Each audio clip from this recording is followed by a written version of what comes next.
Topic start करते हैं जो कि है heterotrophic mode of nutrition. Okay, देखते हैं। नहीं, हवा में बोल दूं? Heterotrophic mode of nutrition. What is heterotrophic mode of nutrition? Heterotrophic mode of nutrition में क्या होता है basically? Heterotrophic mode of nutrition का मतलब है जब कोई ऑर्गेनिज्म खुद अपनी बॉडी के अंदर खाना प्रिपेयर नहीं कर सकता है। फॉर एग्जांपल हम we can not prepare our food inside our body. हम अपनी बॉडी के अंदर खुद का फूड प्रिपेयर नहीं कर सकते। We are dependent on plants और ऑटोट्रॉपिक ऑर्गेनिजम्स। हम डायरेक्टली या इनडायरेक्टली किस पे डिपेंड करते हैं? ऑटोट्रॉप्स पे डिपेंड करते हैं। ओके, तो हम क्या बोल सकते हैं? What is autotrophic mode of heterotrophic mode of nutrition? when an organism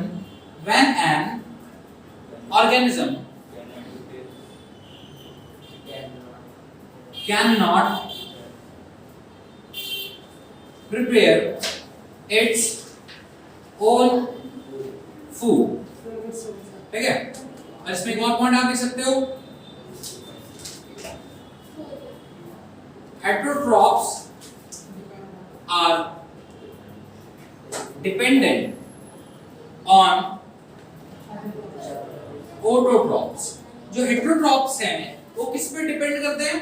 autotrophs पे डिपेंड करते हैं, डायरेक्टली और इनडायरेक्टली। डायरेक्टली यानी कि वो डायरेक्टली प्लांट को खाएं, इनडायरेक्टली यानी कि वो किसी ऐसी चीज को खाएं जिसने प्लांट को खाया। तो ये है डायरेक्टली और indirect way.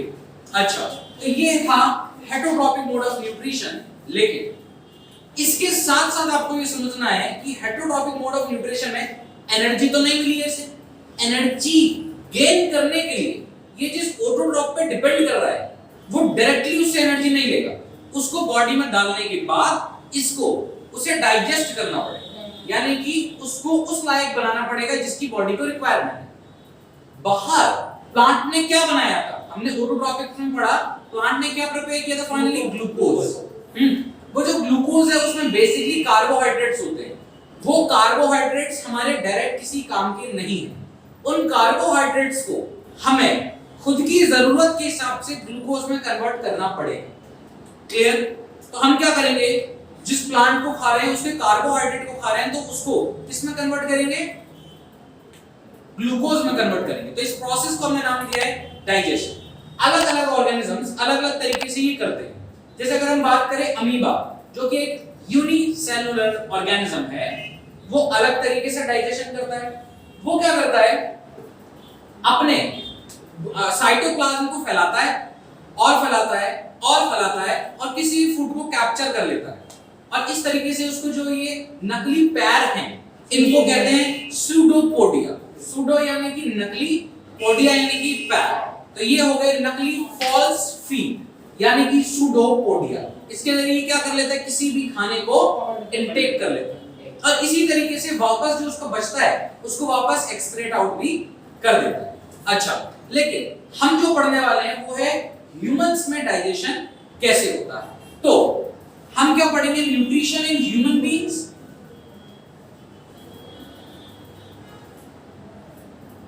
In human beings. तो ह्यूमन बीइंग्स में जो न्यूट्रिशन होगा उसके लिए किस चीज की जरूरत पड़ेगी? डाइजेशन। पड़ेगी नहीं पड़ेगी? तो ये डाइजेशन कैसे होगा ये अब अपने को समझना है। क्लियर? ओके, तो देखो डाइजेशन के अंदर भी स्टेप्स हैं, अलग अलग स्टेप्स हैं। तो सबसे पहला स्टेप क्या अपने पास? Buccal cavity. Buccal cavity. Buccal cavity में क्या क्या चीजें होती हैं आपको तो मालूम होगा। इसमें होते हैं टीथ, टंग और सलाइवा। ये तीन चीजें होती हैं। टीथ का काम क्या है? उसे च्युइंग करना। टंग का काम है उसको आप बेसिकली कह सकते हैं उसको रोल करना। और सलाइवा का काम है, ये करता है contain salivary amylase, contain salivary amylase that convert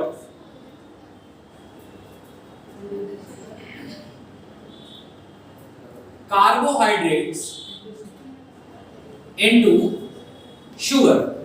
तो ये क्या करते हैं, सलाइवा का क्या काम है, बेसिकली जो कार्बोहाइड्रेट्स आपने खाए उसको शुगर में कन्वर्ट कर देना। आप देखते हो रोटी खाते हैं, रोटी में कार्बोहाइड्रेट्स होते हैं, तो अगर उसको काफी देर तक मुंह में ही रखेंगे तो उसका टेस्ट मीठा हो जाएगा। क्यों? क्योंकि वो शुगर में कन्वर्ट हो जाएगा। सही है, तो ये था पहला स्टेप। स्टेप नंबर 2, इसके बाद हम पहुंचते हैं ऑसोफेगस। ऑसोफेगस कुछ नहीं है अपने आप में, just a pipe. It is just a food pipe. ये अपने आप में और कुछ नहीं होता, सिर्फ एक फूड पाइप। इसके बाद हम पहुंचते हैं स्टमक में। स्टमक में अपने पास 3 ग्लैंड्स आने वाली हैं, गैस्ट्रिक ग्लैंड जिन्हें कहेंगे, गैस्ट्रिक ग्लैंड्स। यहां पर 3 गैस्ट्रिक ग्लैंड्स हैं। नंबर 1 HCl, इसके बाद है पैप्सिन और इसके बाद है म्यूकस। HCl का काम है 2, किल जर्म्स इन फूड, फूड के जर्म्स को किल करना, और दूसरा है create acidic medium, acidic medium तैयार करना फॉर पेप्सिन। पेप्सिन सिर्फ एसिडिक मीडियम में ही काम करता है, तो पेप्सिन जब तक काम नहीं करेगा जब तक HCl रिलीज नहीं करेगा, तो इसलिए HCl की जरूरत पड़ती है। पेप्सिन का काम है ब्रेक डाउन प्रोटीन, ये प्रोटीन को ब्रेक डाउन कर देता है। And the final is mucus. Mucus का काम होता है प्रोटेक्ट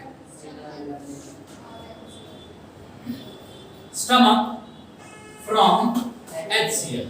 HCl खुद के ही स्टमक को डाइजेस्ट ना कर दे या उसको नुकसान ना पहुंचा दे, इसके लिए होता है म्यूकस, जो कि HCl से प्रोटेक्ट करता है हमारे स्टमक। इसके बाद हम पहुंचते हैं पॉइंट नंबर 4 पर, जहां पर है small intestine. Small intestine is the site where the main digestion occur. यहां पर मेन डाइजेशन होता है। अभी तक सिर्फ ब्रेक डाउन हुआ है चीजों का, डाइजेशन नहीं हुआ, तो मेन डाइजेशन कहां होता है? Small intestine. स्मॉल इंटेस्टाइन में सबसे पहले तो यहां से यहां पहुंचने के लिए जो मूवमेंट यूज होता है उसको कहते हैं पेरिस्टैटिक मूवमेंट, यानी कि कॉन्ट्रैक्शन एंड एक्सपेंशन वाला मूवमेंट। उस कॉन्ट्रैक्शन और एक्सपेंशन से धीरे धीरे करके खाना यहां से यहां पहुंचेगा, और यहां पहुंचने के बाद सबसे पहले उसको मिलेंगे 2 जूसेस। ठीक है, सबसे पहला जो जूस होगा यहां पर होगा bile juice from bile duct. ये आएगा बाइल डक्ट से, और जब बाइल डक्ट से बाइल जूस आएगा, ठीक है, बाइल डक्ट कहां होती है आपको मालूम होना चाहिए, लिवर में। तो ये क्या करेगा, आप इस चीज को समझें कि बाइल जूस करेगा क्या। इसका काम होगा convert large fat globules into small fat globules. This process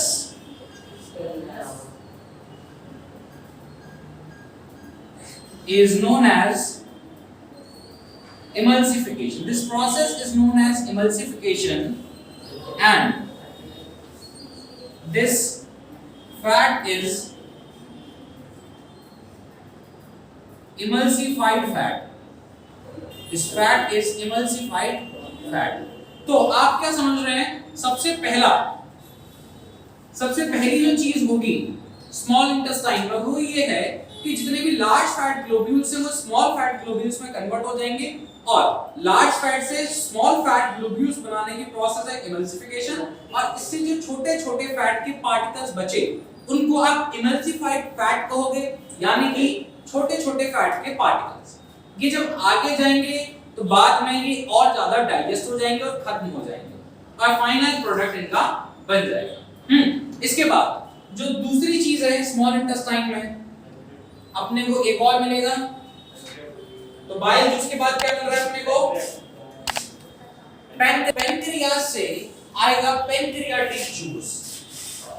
जिस तरीके से बाइल डक्ट से आया था बाइल जूस, पैंक्रियाटिक जूस के दो पार्ट्स होंगे।